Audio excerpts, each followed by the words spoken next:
शुरू में तो मैं बहुत से खेड़े गांव से आई थी शहर में।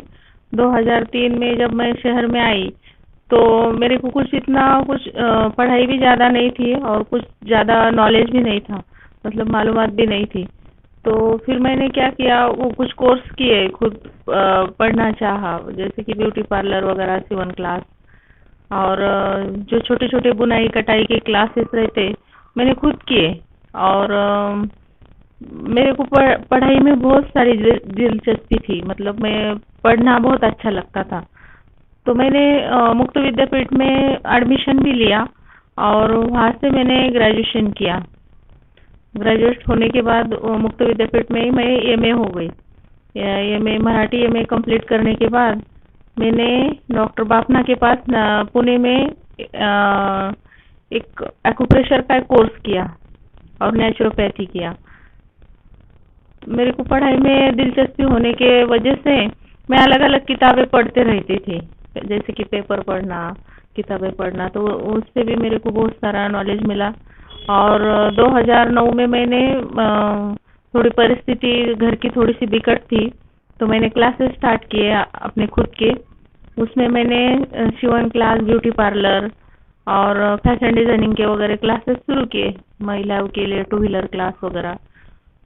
तो स्किल इंडिया तो अब आई है सर, पर मैं जब स्किल इंडिया से आने के पहले भी मैं ऐसे महिलाओं को, जो महिला बहुत कमजोर है, उसको उसके पास पैसे नहीं है, तो मैं उनको मुफ्त भी सिखाया जब।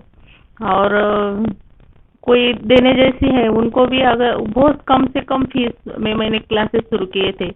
जैसे कि मैंने खुद ब्यूटी पार्लर का कोर्स किया, जब मैंने 10,000 रुपये फीस दी थी, तो वही कोर्स की फी मैंने 2,000 रुपये में लेडीज को सिखाया।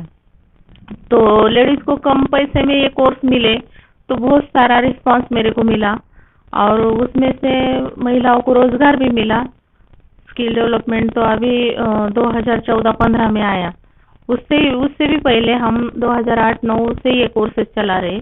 हमारा जन्म देवगांव कुसली, बदनापुर तालुका। हम बहुत ऐसे खेड़े गांव में जन्म हुआ, वहाँ पर हमारा स्कूल भी चौथी तक ही था। हमने बाहर गांव जाके पढ़ाई की 10वीं की पूरी। समाज सेवा का ऐसा कुछ नहीं था सर कि समाज सेवा हो जाएंगी हाथ से, मतलब घर में ये था, मतलब थोड़ा सा परिस्थिति विकट थी।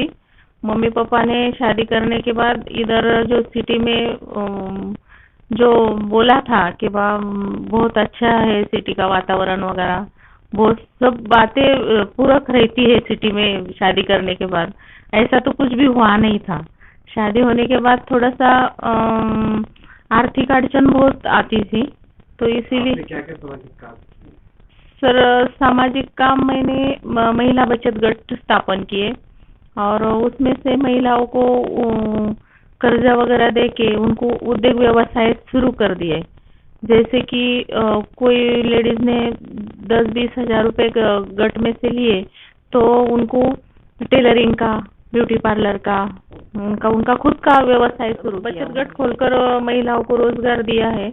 उनको उनका ही पैसा जमा करके उनको कर्ज दिया है, और कर्ज देने की वजह से वो कुछ व्यवसाय करने लायक हो गई। क्योंकि बैंक जल्दी से कर्ज नहीं देती सर, बहुत सारे बैंक के रिक्वायरमेंट रहते हैं। बचत गट ही ऐसे होते हैं कि जब छोटे छोटे क्यों नहीं होते, कर्ज जल्दी देते हैं, तो उनसे महिलाओं में वो जो चाहे कर सकती। तो उन्होंने बहुत सब महिला बचत गट में से पैसे लेने के बाद बहुत कुछ काम किया है, और उसमें से हमारा भी नाम बढ़ गया।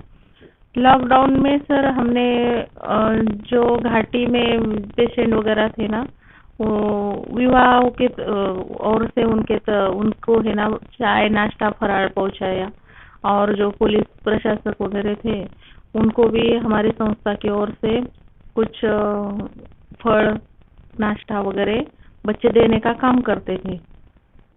बच्चों के हाथ से हमने वो व्यवस्था किया। पुरस्कार सर महाराष्ट्र गौरव पुरस्कार था, नागपुर में दिया गया। और औरंगाबाद औरंगाबाद की महिला वो पूरे राज्य में से उसमें महिला आए थे, औरंगाबाद में से हमारा ही नाम था। और ममता मैडम ने वो, ममता पाटिल मैडम बोल के है, उन्होंने वो ऑर्गेनाइजेशन किया था। और सोशल वर्क देखकर ही उन्होंने पुरस्कार के लिए पुरस्कार दिया है। सर लगभग 20 साल हो गए सामाजिक काम करते हुए, 20-22 साल। अभी 20-22 साल में कोई पार्टी से आप जुड़े थे? पार्टी से जुड़े थे सर, थोड़ा बहुत ऐसा ही महिलाओं को सपोर्ट मिलेगा ऐसा इस हिसाब से थोड़ा बहुत, पर ज्यादा कुछ पार्टी में नहीं लगाव था, सोशल वर्क में ही ज्यादा लगाव था। सर बीजेपी में कुछ महिलाओं के साथ में कुछ काम करते हैं मिलके। आगे क्या करने के इरादा है? आगे अभी सोशल वर्क तो चालू है, और महिला ज्यादा से ज्यादा है ना, महिला को पढ़ाना चाहती हूँ, क्योंकि सर गांव की तरफ से जो लोग आते हैं तो क्या होता, 15-20 हजार उनको तनख्वाह रहती है कंपनी में काम करने वाले कैजुअल में, उनको 2 बच्चे, किराए का घर, तो लेडीज है ना पढ़ नहीं सकती, खुद पे पैसा खर्चा नहीं कर सकती। तो हम लोग संस्था की ओर से क्या करते हैं, उनको मुफ्त में प्रशिक्षण देते हैं।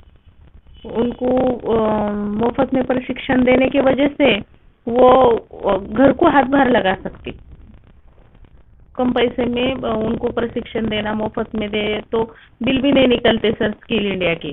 तो हमने क्या करा, खुद का चालू कर दिया फिर।